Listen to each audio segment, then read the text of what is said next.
Assalamualaikum warahmatullahi wabarakatuh.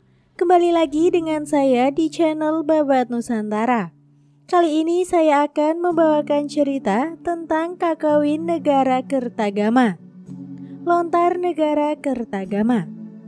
Kakawin Negara Kertagama atau juga disebut dengan nama Kakawin Desa Warnana bisa dikatakan merupakan kakawin Jawa kuno yang paling termasyhur. Kakawin ini adalah yang paling banyak diteliti pula.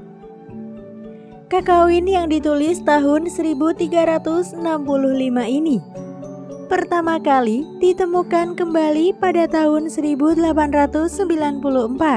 oleh seorang ilmuwan Belanda yang mengiringi ekspedisi Knil di Lombok.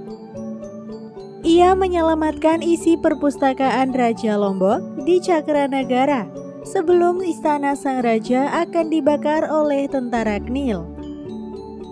Kakawin ini menguraikan keadaan di Keraton Majapahit dalam masa pemerintahan Prabu Hayam Wuruk, Raja Agung di Tanah Jawa dan juga Nusantara. Beliau bertahta dari tahun 1350 sampai 1389 Masehi pada masa puncak Kerajaan Majapahit, kerajaan terbesar yang pernah ada di Nusantara. Dipopulerkan lewat Kalangwan, juga dalam bahasa Inggris, pada 1974 sebagai salah satu naskah sastra Jawa kuno yang dikumpulkan di sana. Dan baru pada 1979 untuk pertama kalinya Negara Kertagama bisa dibaca dalam bahasa Indonesia lewat terjemahan Slamet Mulyana. Naskah Negara Kertagama ditemukan sebanyak 5 naskah.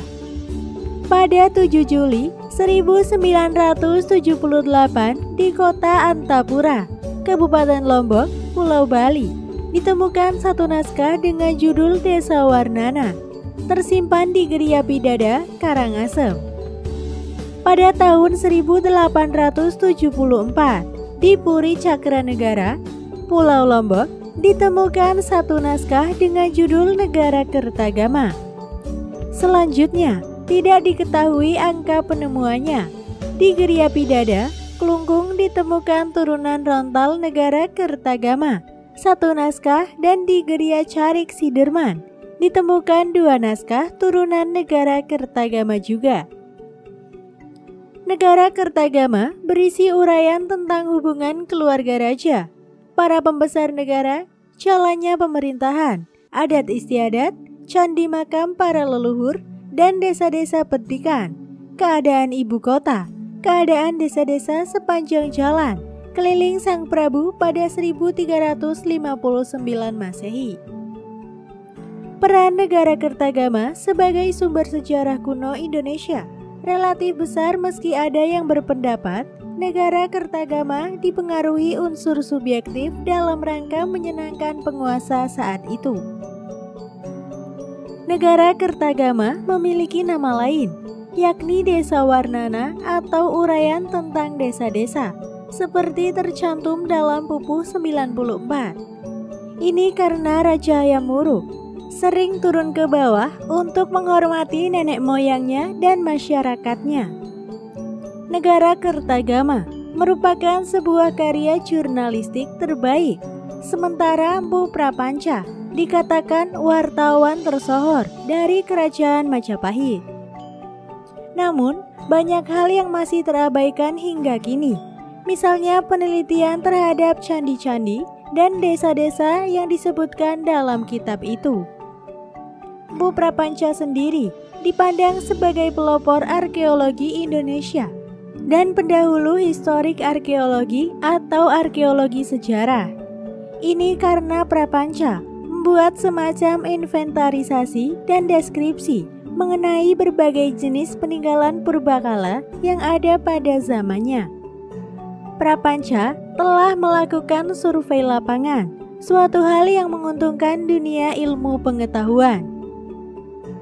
Menurut Budia Pradipta, dalam makalah Bedah Naskah Negara Kertagama yang diselenggarakan di Perpustakaan Nasional Republik Indonesia tahun 2005 wilayah Majapahit dikelompokkan menjadi 5 golongan, yaitu 1. Jawa meliputi negara Majapahit, Jiwana, Singasari, Wengker, Lasem, Daha, Pajang, Matahun, Paguhan, Wirabumi, Mataram, Pawanawan, dan Kebalan.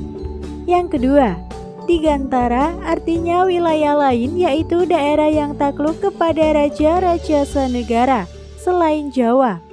Daerah tersebut adalah Pahang, Melayu, Gurun, dan Bakulapura. Yang ketiga, Nusantara adalah pulau-pulau lain, yang termasuk Nusantara adalah daerah Melayu, daerah Tanjung Nagara, dan daerah Semenanjung Malaya. Desantara adalah segala penjuru, yaitu seluruh angkasa, daerah lain, dan negara lain. Yang keempat, Desantara adalah Siangka, Ayodhyapura, Dharmanagari, Marutama, Rajapura, Anghanagari, Champa, dan Kamboja. Dan yang terakhir, Dwipantara adalah kepulauan lain, yang termasuk Dwipantara dan Mitra adalah Yawana, Cina, Karnataka, dan Goda. Di balik kontroversi ini, ada hal yang menarik. Sunda dan Madura tidaklah disebut sebagai wilayah kerajaan, padahal teks ini menyebut banyak sekali daerah dari ujung utara Pulau Sumatera, Brunei sampai Papua. Penulisnya mengakui negara Kertagama bukan buku pertama yang ditulisnya.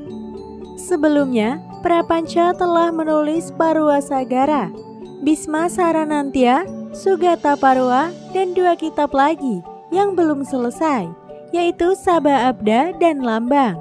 Namun semua ini sampai sekarang belum ditemukan atau memang sudah hancur. Negara Kertagama artinya adalah negara dengan tradisi atau agama yang suci.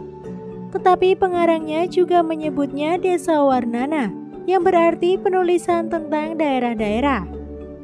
Negara Kertagama digubah oleh Mpu Prapanca pada tahun 1365 Masehi, tahun 1287 Saka, di desa Kamalasana di lereng gunung. Sewaktu menulis negara Kertagama, Prapanca masih belum bergelar empu karena masih seorang calon pujangga. Ayahnya bernama Mpu Nadendra dan memegang jabatan Dharmadiaksa Ringkasogatan atau ketua dalam urusan agama Buddha. Negara Kertagama terdiri dari 98 pupu. Naskah ini dimulai dengan pemujaan terhadap Raja Wilwatikta, yakni Raja Majapahit, di zaman Raja Yamuruk yang disebutkan sebagai Siwa Buddha, yaitu Raja Senegara. 7 pupu berikutnya berisi tentang raja dan keluarganya. 9 pupu kemudian tentang istana dan kota Majapahit. Dari sinilah sejarawan dan arkeolog merekonstruksi sejarah Majapahit. Bagian paling panjang merupakan catatan perjalanan Hayam Wuruk ke Lumajang yang dilakukan pada bulan Agustus sampai September 1359. 10 pupu diantaranya menceritakan silsilah singkat raja-raja Singasari dan Majapahit, yaitu Wangsa Girindra. Maklum, Singasari dan Majapahit merupakan 2 kerajaan yang tidak dapat dipisahkan. Bagian berikutnya menceritakan perburuan raja, kisah Gajah Mada, dan upacara sraddha bagi ibunda raja. Dan 7 pupu terakhir menceritakan diri Prapanca sendiri. Teks ini semula dikira hanya terwariskan dalam sebuah naskah tunggal yang diselamatkan oleh J.L.A. Brandes, seorang ahli sastra Jawa Belanda yang ikut menyerbu istana Raja Lombok pada tahun 1894. Ketika penyerbuan ini dilaksanakan, para tentara Knil membakar istana dan Brandes menyelamatkan isi perpustakaan raja yang berisikan ratusan naskah lontar. Salah satunya adalah Lontar Negara Kertagama. Semua naskah dari Lombok ini dikenal dengan nama lontar-lontar koleksi Lombok yang sangat termasyhur. Koleksi Lombok disimpan di Perpustakaan Universitas Leiden, Belanda. Pengarangnya, Mpu Prapanca, adalah seorang bujangga sastra Jawa yang hidup pada abad ke-14 pada zaman Majapahit. Dan kemungkinan selain bujangga juga merupakan mpu yang paling ternama. Namanya dikenal oleh semua orang di Indonesia. Hal ini disebabkan karena Prapanca merupakan penulis kakawin negara Kertagama yang termasyhur tersebut. Diperlukan waktu 614 tahun bagi keturunan orang-orang Majapahit untuk tidak hanya mendapat gambaran tentang kehidupan di dalam istana, di mana biasanya para pujangga bercokol di menara gadingnya, melainkan sebuah desa warnana.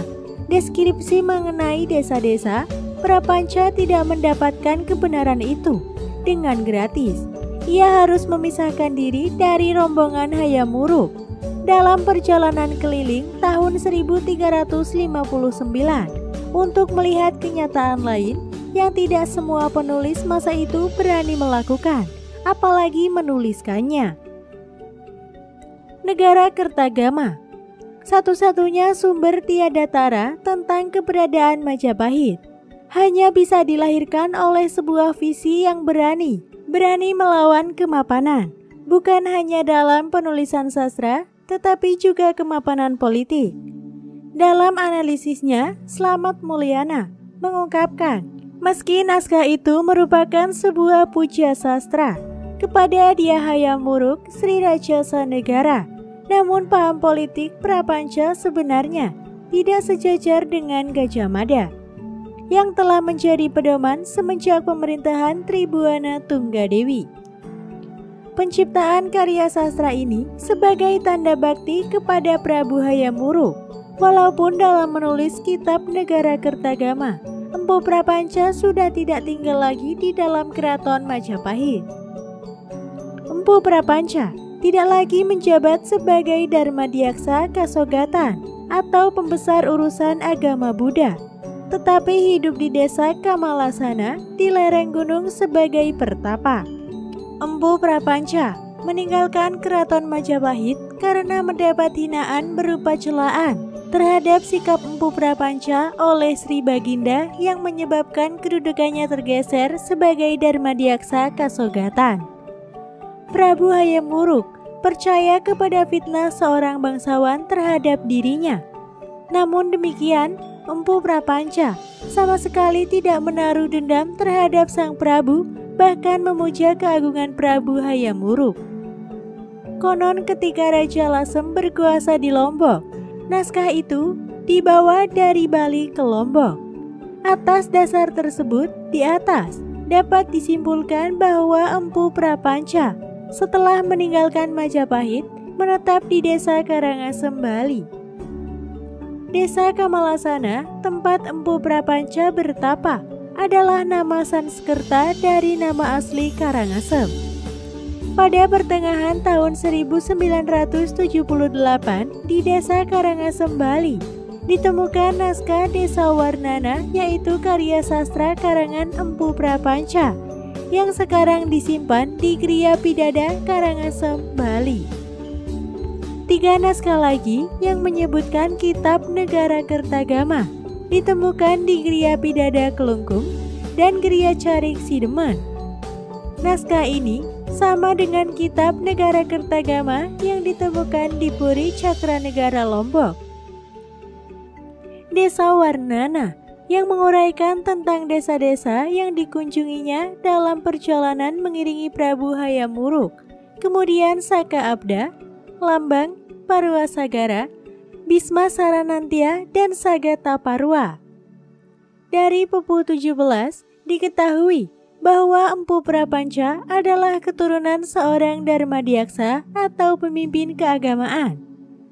Pada zaman pemerintahan Prabu Hayam Wuruk, Mpu Prapanca menggantikan kedudukan ayahnya sebagai Darmadiaksa atau pemimpin agama Buddha pada tahun 1358 sampai tahun 1361 Masehi.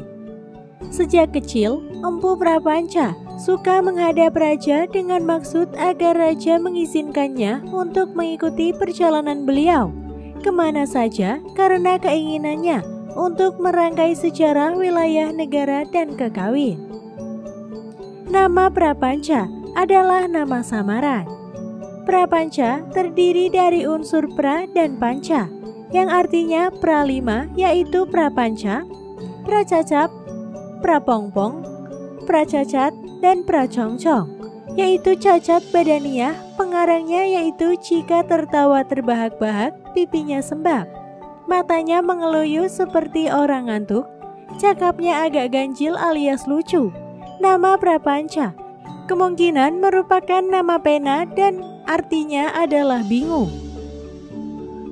Nama aslinya Rangkui Padelengan Deng Acarya Nadendra yang menjabat sebagai Darmadiaksa Kasogatan pada pemerintahan Prabu Hayam Wuruk, seperti tercantum dalam Piagam Trowulan dan Piagam Sekar. Penggunaan nama samaran Prapanca yang berarti kesedihan dipakai karena pada waktu menulis Negara Kertagama, pengarangnya hidupnya sedang diliputi oleh kesedihan karena kehilangan kedudukan sebagai Darmadiaksa Kasogatan dan pergi meninggalkan Majapahit untuk hidup di desa dalam kesepian. Ia takut dikenal orang karena ciri-cirinya, sehingga menggunakan nama samaran.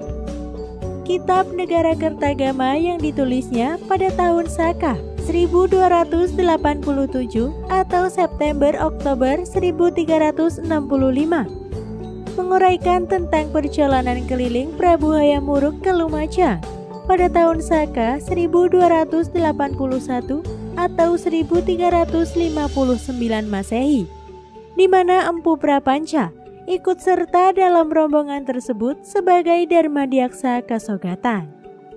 Isi kakawin Negara Kertagama. Pupu 1. Om, sembah pujiku orang hina ke bawah telapak kaki pelindung jagat Siwa Buddha, Janma Batara, senantiasa tenang tenggelam dalam samadhi Sang Sri Prawatanata, pelindung para miskin, Raja Adiraja dunia Dewa Batara, lebih hayal lagi yang hayal, tapi tampak di atas tanah, merata serta meresapi segala makhluk, nirguna bagi kaum Wisnawa, Iswara bagi yogi, Purusa bagi Kapila, hartawan bagai Jambala, Wagindra dalam segala ilmu, Dewa Asmara di dalam cinta birahi, Dewa Yama di dalam menghilangkan penghalang dan menjamin dunia. Begitulah pujian pujangga penggubah sejarah raja kepada Srinata Raja Sanegara, Srinata Milwatika yang sedang memegang tumpuk negara. Bagai titisan Dewa Batara, beliau menyapu duka rakyat semua, tunduk setia segenap bumi Jawa, bahkan sampai seluruh Nusantara. Tahun Saka, masa memanah Surya, 1256. Beliau lahir untuk jadi Narpati.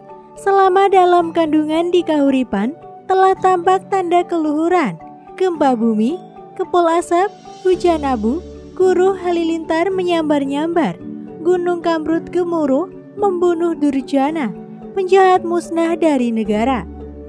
Itulah tanda bahwa Batara Girinata menjelma sebagai raja besar. Terbukti selama bertahta, seluruh tanah Jawa tunduk menadah perintah Wipra, Satria, Waisya, Sudra, keempat kasta sempurna dalam pengabdian. Durjana berhenti berbuat jahat, takut akan keberanian Srinata. Pupu 2. Sang Sri Rajapatni yang ternama adalah Nenek Kanda Sri Baginda, seperti titisan Parama Bagawati, memayungi jagat raya. Selaku Wikuni tua, tekun berlatih yoga menyembah Buddha. Tahun Saka Dresti Saptaruna 1272, kembali beliau ke Buddha Loka. Ketika Sri Rajapatni pulang ke Jinapada, dunia berkabung. Kembali gembira bersembah bakti semenjak Baginda mendaki tahta. Girang Ibunda Tribuana Wijaya Tunggadewi mengemban tahta, bagai Rani di Jiwana. resmi mewakili Sri Narendra Putra.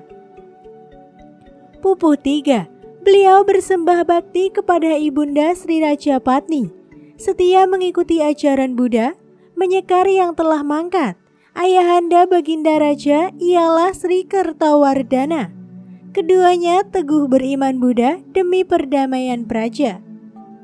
Ayahnya Sri Baginda Raja bersemayam di Singasari bagai Ratna Sambawa, menambah kesejahteraan bersama. Teguh tawakal memajukan kemakmuran rakyat dan negara, mahir mengemudikan perdata, bijak dalam segala kerja. Pupuh 4.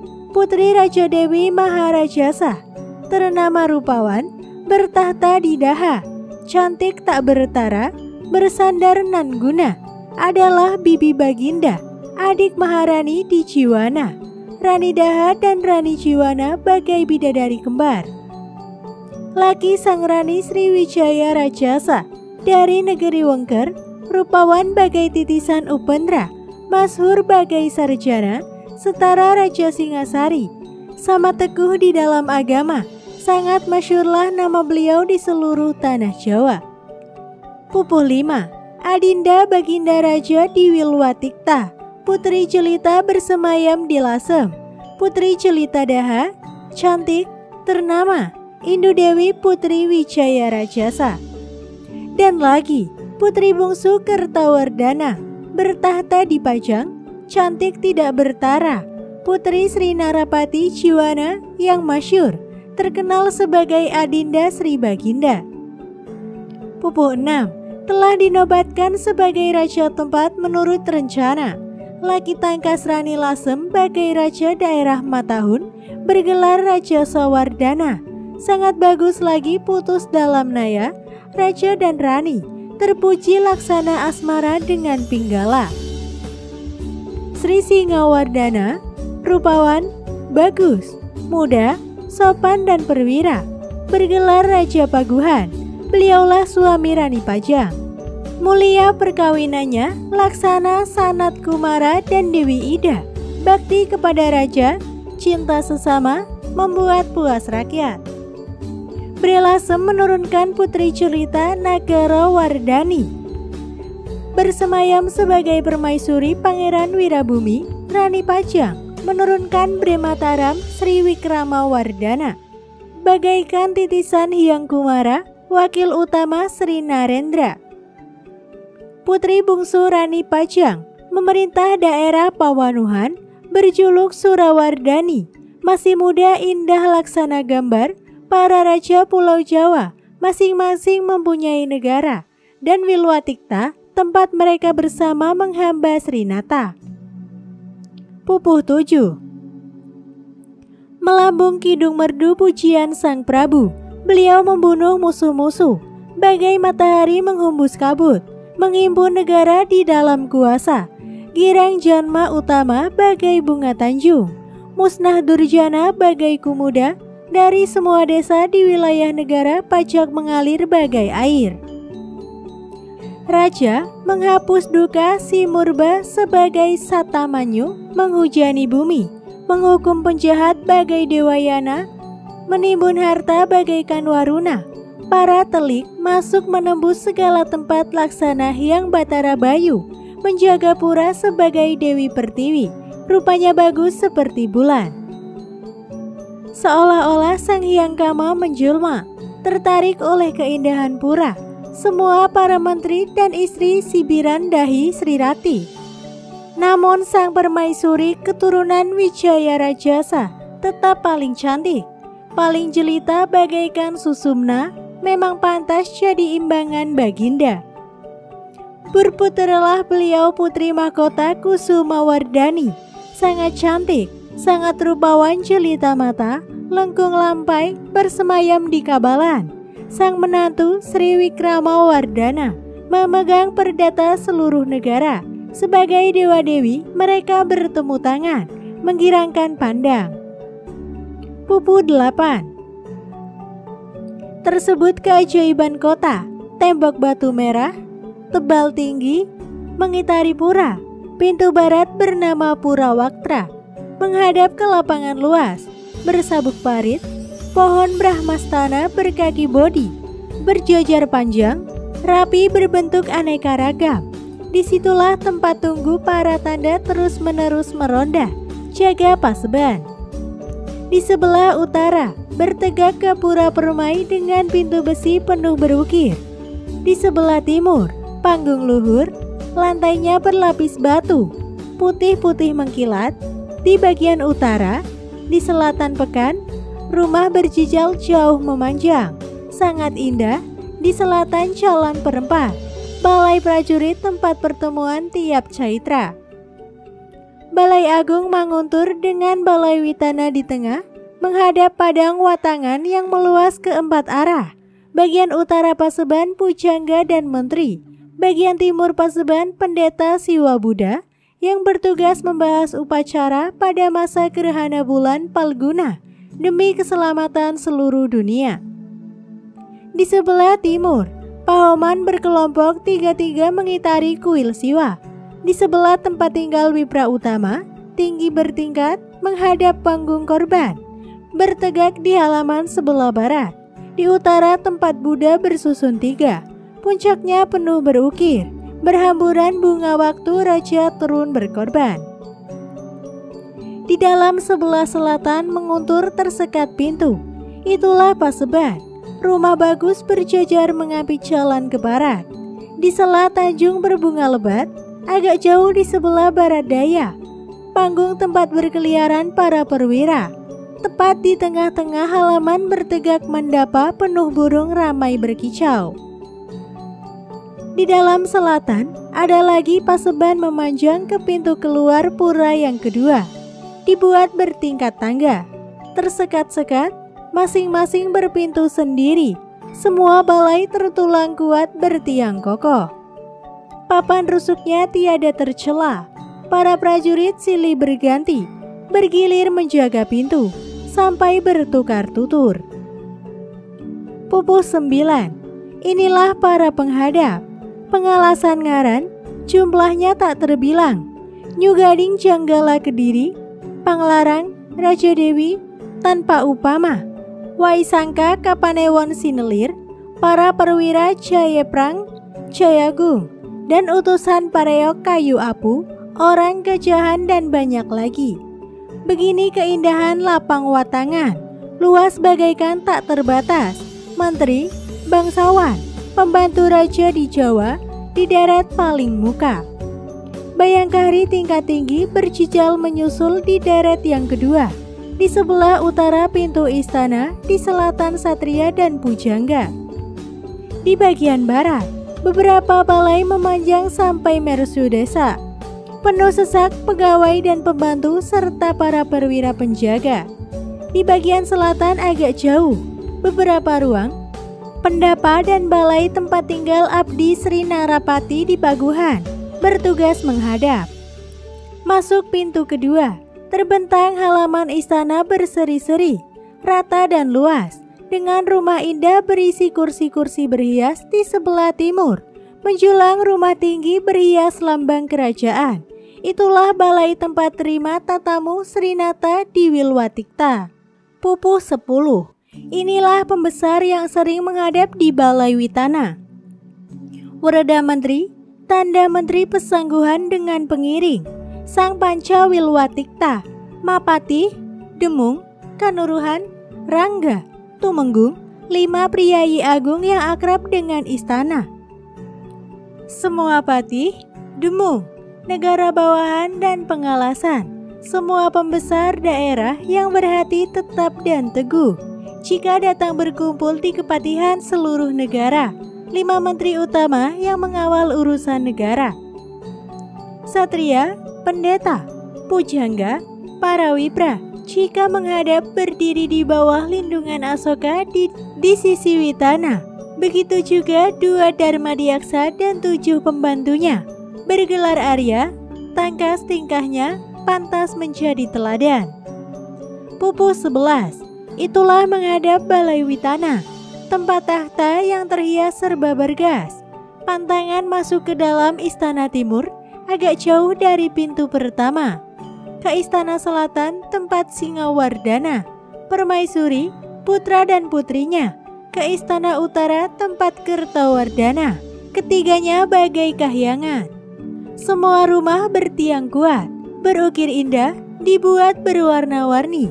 Kakinya dari batu merah pating berunjul, bergambar aneka lukisan. Genting atapnya bersemarak serba meresap. Pandang menarik perhatian. Bunga tanjung, kesara, cempaka, dan lain-lainnya terpencar di halaman ini. Pupuh 12. Teratur rapi semua perumahan sepanjang tepi benteng. Timur tempat tinggal pemuka pendeta Siwa yang Brahma Raja. Selatan Buddha Sangga dengan Rangkanadi sebagai pemuka. Barat tempat Arya, menteri dan sanak Kadang Adi Raja. Di timur tersekat lapangan, menjulang istana ajaib, Raja Wangker dan Rani Daha Penaka Indra dan Dewi Saci, berdekatan dengan istana Raja Matahun dan Rani Lasem. Tak jauh di sebelah selatan Raja Wilwatikta. Di sebelah utara pasar, rumah besar bagus lagi tinggi. Di situ menetap Patih Daha, Adinda Baginda Diwengker Batara Narapati, termasuk sebagai tulang punggung praja, cinta taat kepada raja, perwira, sangat tangkas dan bijak. Di timur laut rumah Patih Wilwatikta bernama Gajah Mada.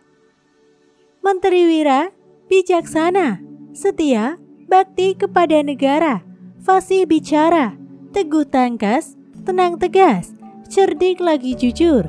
Tangan kanan Maharaja sebagai penggerak roda negara. Sebelah selatan Puri, gedung kejaksaan tinggi bagus. Sebelah timur perumahan Siwa, sebelah barat Buddha, terlangkahi rumah para menteri, para Arya dan Satria. Perbedaan ragam berbagai rumah menambah indahnya pura. Semua rumah memancarkan sinar warnanya kilang cemerlang, menandingi bulan dan matahari. Indah tanpa umpama. Negara-negara di Nusantara dengan Daha bagai pemuka, tunduk menengadah berlindung di bawah Wilwatikta. Pupuh 13. Terperinci demi pulau negara bawahan.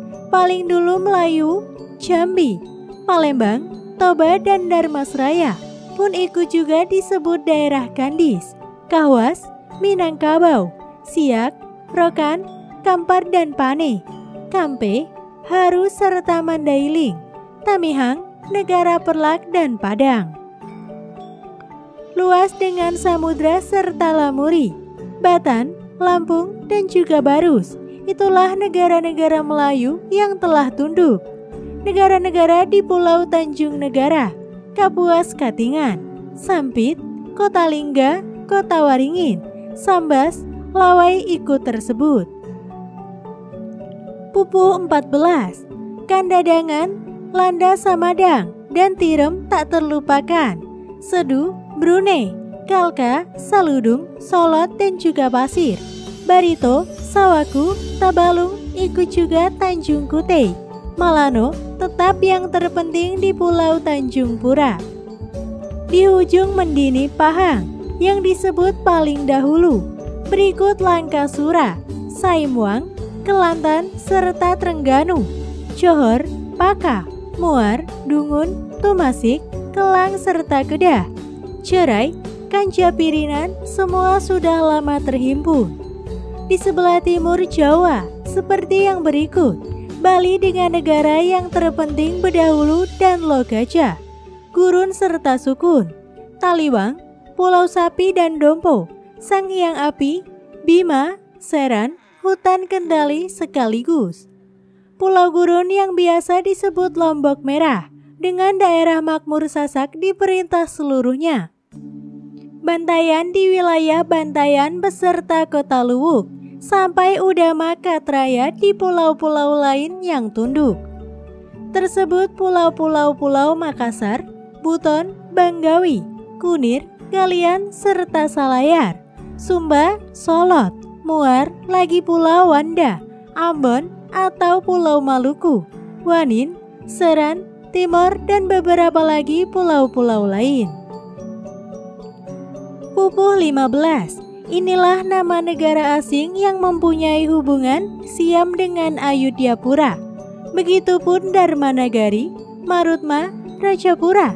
Begitu juga Singasari, Champa, Kamboja, dan Yawana ialah negara bersahabat. Tentang Pulau Madura, tidak dipandang negara asing karena sejak dahulu dengan Jawa menjadi satu. Konon, tahun saka lautan menantang bumi. Itu saat Jawa dan Madura terpisah meskipun tidak sangat jauh. Semenjak Nusantara menadah perintah Sri Baginda, tiap musim tertentu mempersembahkan pajak upeti, terdorong keinginan akan menambah kebahagiaan. Pujangga dan pegawai di perintah menarik upeti. Pupuh 16. Pujangga-pujangga yang lama berkunjung di Nusantara dilarang mengabaikan urusan negara, mengejar untung seyogyanya. Jika mengemban perintah kemana juga menegakkan agama Siwa, menolak ajaran sesat. Konon kabarnya para pendeta penganut Sang Sugata dalam perjalanan mengemban perintah Bagindanata dilarang menginjak tanah sebelah barat Pulau Jawa karena penghuninya bukan penganut ajaran Buddha. Tanah sebelah timur Jawa, terutama Gurun, Bali, boleh dijelajah tanpa ada yang dikecualikan. Bahkan menurut kabaran Mahamuni Empu Barada serta Raja Pendeta Kuturan telah bersumpah teguh. Para pendeta yang mendapat perintah untuk bekerja dikirim ke timur ke barat, di mana mereka sempat melakukan persajian seperti perintah Srinata. Resap terpandang mata jika mereka sedang mengajar. Semua negara yang tunduk setia menganut perintah, dijaga dan dilindungi Srinata dari Pulau Jawa. Tapi yang membangkang, melanggar perintah, dibinasakan pimpinan angkatan laut yang telah masyhur lagi berjasa. Pupuh 17. Telah tegak kuasa Srinata di Jawa dan wilayah Nusantara. Di Sri Palatikta, tempat beliau bersemayam menggerakkan roda dunia. Tersebar luas nama beliau. Semua penduduk puas, girang, dan lega. Wipra, pujangga, dan semua penguasa ikut menumpang menjadi masyhur. Sungguh besar kuasa dan jasa beliau. Raja Agung wilayah Canggala Kediri, Raja Agung dan Raja Utama lepas dari segala duka, mengenyam hidup penuh segala kenikmatan. Terpilih semua gadis manis di seluruh wilayah Canggala Kediri, berkumpul di istana bersama yang terampas dari negara tetangga. Segenap tanah Jawa bagaikan satu kota di bawah kuasa Baginda. Ribuan orang berkunjung laksana bilangan tentara yang mengepung pura. Semua pulau laksana daerah pedusunan tempat menimbun bahan makanan. Gunungan dan rimba hutan penaka taman hiburan terlintas tak berbahaya. Tiap bulan sehabis musim hujan, beliau biasa pesiar keliling. Desa Sima di sebelah selatan Calagiri, di sebelah timur pura ramai tak ada hentinya selama pertemuan dan upacara prasetyan. Kirang melancong mengunjungi wewe pikatan setempat dengan Candi 5. Atau pergilah beliau bersemah bakti ke hadapan Hyang Acalapati. Biasanya terus menuju Blitar, timur mengunjungi gunung-gunung permai, di Daha terutama di Polaman, Kekuwu dan Lingga, hingga Desa Bangin. Jika sampai di Jenggala, singgah di Surabaya terus menuju Buwun. Tahun Aksati Surya 1275, Sang Prabu menuju Pajang membawa banyak pengiring. Tahun Saka Angganaga Aryama 1276 ke Lasem, melintasi pantai samudra. Tahun Saka Pintu Gunung mendengar Indu 1279 ke Laut Selatan menembus hutan. Lega menikmati pemandangan alam indah Lodaya, Tetu dan Sideman. Tahun Saka seekor naga menelan bulan 1281 di Badrapada bulan tambah. Srinata pesiar keliling seluruh negara menuju kota Lumajang. Naik kereta diiringi semua raja Jawa serta permaisuri dan abdi, menteri, tanda, pendeta, pujangga, semua para pembesar ikut serta. Juga yang menyamar prapanca girang turut mengiring paduka Maharaja. Tak tersangkal girang Sangkawi, putra pujangga, juga pecinta kakawin. Dipilih Sri Baginda sebagai pembesar kebudayaan mengganti sang ayah. Semua pendeta Buddha Umerak membicarakan tingkah lakunya dulu. Tingkah Sangkawi waktu muda menghadap raja. Berkata berdamping, tak lain maksudnya mengambil hati agar disuruh ikut beliau kemana juga. Namun belum mampu menikmati alam. Membinanya mengalah dan menggubah karyawan kakawin, begitu warna desa sepanjang marga terkarang berturut. Mula-mula melalui Caban dengan asrama dan candi-candi Rukrebah. Sebelah timur tebu hutan Pandawa, Daluang, Bebala di dekat Kanci, Ratna Pangkaja serta Kuti, Haji Pangkaja memanjang bersambung-sambungan, Mandala Panjra, Pongging serta Jingan, Kuwu Hanyar letaknya di tepi jalan.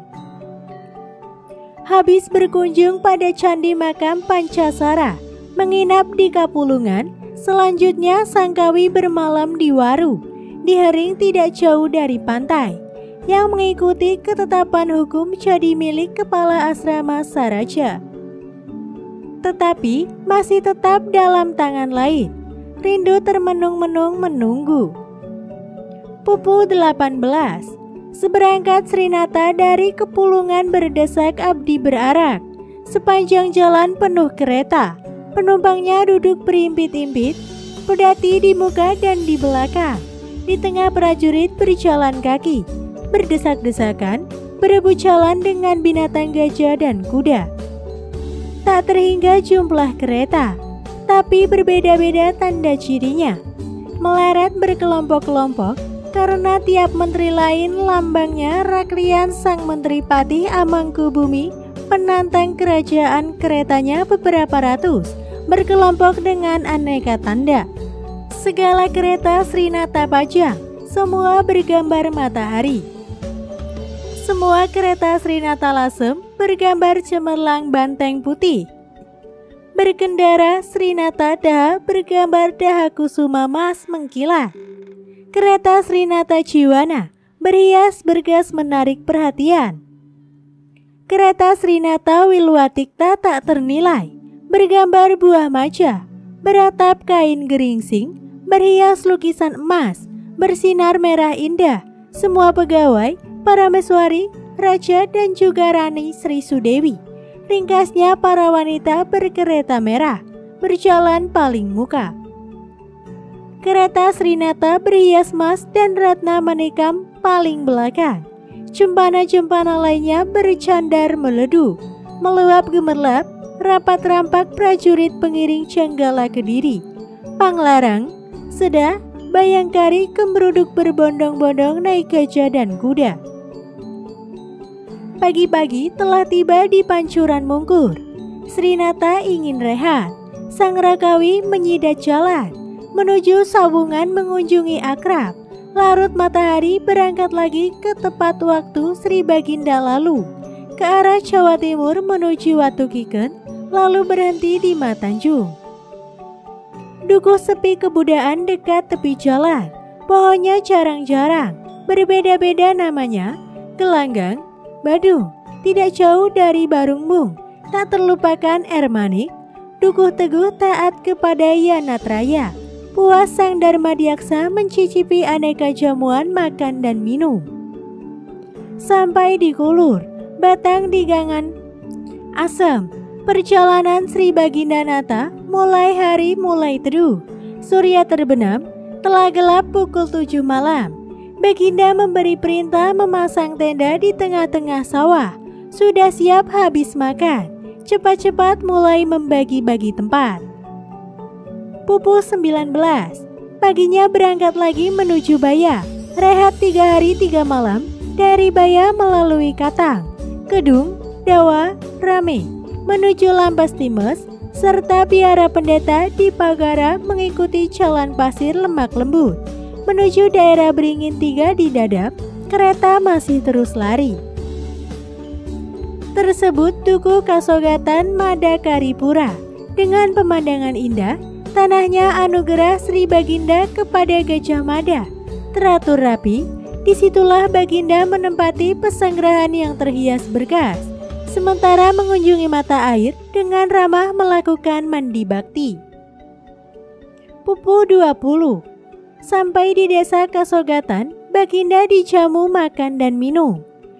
Berbagai penduduk Gapuk, Sada, Wisisaya, Isana Barjra, Ganten, Poh, Capahan, Kalampitan, Lambang, Kuran, Pancar, Wepeteng yang letaknya di lingkungan biara, semua datang menghadap. Begitu pula desa Tinggilis, Pabayeman ikut berkumpul, termasuk Ratna Pangkaja di Carcan, berupa desa Perdikan. Itulah 14 desa Kasogatan yang beraku sejak dahulu 8 saja yang menghasilkan makanan. Pupu 21. Fajar menyingsing. Berangkat lagi Baginda melalui Lopandak, Ranu, Kuning, Balera, Bare-Bare, Dawohan, Kapayeman, Telpak, Barmi, Sapang, serta Kasaduran. Kereta berjalan cepat-cepat menuju Pawiyungan. Menuruni lurah melintasi sawah, lari menuju Jaladipa, Talapika, Padali, Arnon, dan Panggulan langsung ke Payaman. Tapasana ke arah kota Rembang sampai di Kamirahan yang letaknya di pantai lautan. Pupu 22. Di Dampar dan Petunjungan, Sri Baginda bercengkerama menyisir tepi lautan ke jurusan timur, turut pesisir datar, lembut limbur di lintas kereta. Berhenti beliau di tepi danau penuh teratai. Tunjung sedang berbunga asyik memandang udang berenang dalam air, tenang memperlihatkan dasarnya. Terlangkahi keindahan air telaga yang lambai-lambai, dengan lautan danau ditinggalkan. Menuju Wedi dan Guntur tersembunyi di tepi jalan Kasogatan Bajraka, termasuk wilayah Taladwija, sejak dulu kala seperti juga Petunjungan. Akibat perang, belum kembali ke asrama. Terlintas tempat tersebut, ke timur mengikuti hutan sepanjang tepi lautan, berhenti ke Palumbon berburu sebentar, berangkat setelah surya larut menyeberangi sungai Rabut Lawang, yang kebetulan airnya sedang surut menuruni lurah Balater, menuju pantai lautan, lalu bermalam lagi. Pada waktu fajar menyingsing, menuju Kunir Basini, di Sadeng bermalam-malam berganti malam. Baginda Pesiar menikmati alam Sarampuan sepeninggalnya. Beliau menjelang kota Bacok bersenang-senang di pantai Heran, memandang karang tersiam riak gelombang berpancar seperti hujan. Tapi Sang Rakawi tidak ikut berkunjung ke Bacok, pergi menyidat jalan dari Sadeng ke utara menjelang Balung, terus menuju Tumbu dan Habet Gelaga. Tumpaling, beristirahat di Ranes Seraya menanti Baginda segera berjumpa lagi dalam perjalanan ke Jayareta Wanagria. Pupu 23. Melalui Doni Bontong, Puruhan, Bacek Pakisaji, Padangan, terus ke Secang, terlintas Jati Gumelar, Silabango ke utara ke Dewa Rame dan Dukun. Lalu berangkat lagi ke Pakembangan, di situ bermalam. Segera berangkat sampailah beliau ke ujung Lurah Daya yang segera dituruni sampai jurang. Dari pantai ke utara sepanjang jalan sangat sempit. Sukar amat dijalani, lumutnya licin. Akibat kena hujan banyak kereta rusak sebab berlanggar. Pupu 24. Terlalu lancar lari kereta melintas Pelayangan dan Bangkong, dua desa tanpa cerita, terus menuju Sarana. Mereka yang merasa lelah ingin berehat, lainnya bergegas berebut jalan menuju Surabasa. Terpalang matahari terbenam berhenti di padang lalang senja pun turun. Sapi lelah dilepas dari pasangan perjalanan membelok ke utara melintas Turayan beramai-ramai. Lekas-lekas ingin mencapai Patukangan. Pupuh 25. Panjang lamun dikisahkan kelakuan para menteri dan abdi beramai-ramai, Baginda telah sampai di desa Patukangan. Di tepi laut lebar tenang rata terbentang di barat Talakrep. Sebelah utara Pakuwuan Pesanggerahan Baginda Nata. Semua menteri mancanegara hadir di Pakuwuan, juga jaksa pasungguhan Sang Wangsa Diraja ikut menghadap para upapati yang tanpa cela. Para pembesar agama Panji Siwa dan Panji Buddha, faham hukum dan putus sastra. Pupuh 26. Sang Adipati Suradikara memimpin upacara dan sambutan diikuti segenap penduduk daerah wilayah Patukangan. Menyampaikan persembahan, girang bergilir dianugerahi kain girang rakyat girang raja. Pakuwuan berlimpah kegirangan. Untuk pemandangan ada rumah dari ujung memanjang ke lautan aneka bentuknya. Rakit halamannya dari jauh, bagai pulau jalannya jembatan goyah kelihatan bergoyang. Ditempuh ombak, itulah buatan Sang Arya bagai persiapan menyambut raja. Pupuh 27. Untuk mengurangi sumuk akibat teriknya matahari, Baginda mendekati permaisuri seperti dewa-dewi para putri Laksana Apsari, turun dari kayangan. Hilangnya keganjilan berganti pandang penuh heran, cengang, berbagai-bagai permainan diadakan demi kesukaan. Berbuat segala apa yang membuat gempura penduduk menari topeng, bergumul, bergulat, membuat orang kagum, sungguh beliau dewa menjelma, sedang mengendari dunia. Pupuh 28. Selama kunjungan di desa Patukangan, para menteri dari Bali dan Madura dan Blumbung, kepercayaan Baginda Menteri seluruh Jawa Timur berkumpul. Persembahan bulu bekti bertumpah limpah babi, kudel, kerbau, sapi, ayam, dan anjing. Bahan kain yang diterima bertumpuk timbun, para penonton tercengang-cengang memandang. Tersebut keesokan hari pagi-pagi Baginda keluar di tengah-tengah rakyat diiringi para kawi serta pujangga menabur harta, membuat gembira rakyat. Pupuh yang terakhir. Hanya pujangga yang melamar prapanca, sedih tanpa umpama, bergabung kehilangan kawan kawi Buddha, Panji Keretayasa, teman bersukaria, teman karib dalam upacara gema. Beliau dipanggil pulang, sedang mulai menggubah karya megah, kusangka tetap sehat, sanggup mengantar aku kemana juga. Beliau tahu tempat-tempat mana yang layak pantas dilihat rupanya. Sang pujangga ingin mewariskan karya megah indah. Namun mangkatlah beliau ketika aku tiba, tak terduga.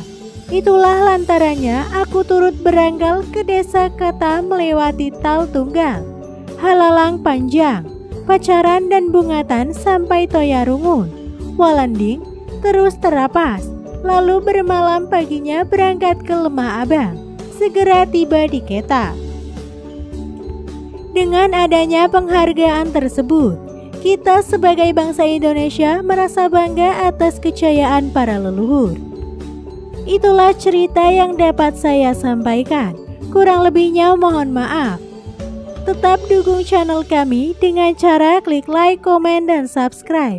Wassalamualaikum warahmatullahi wabarakatuh.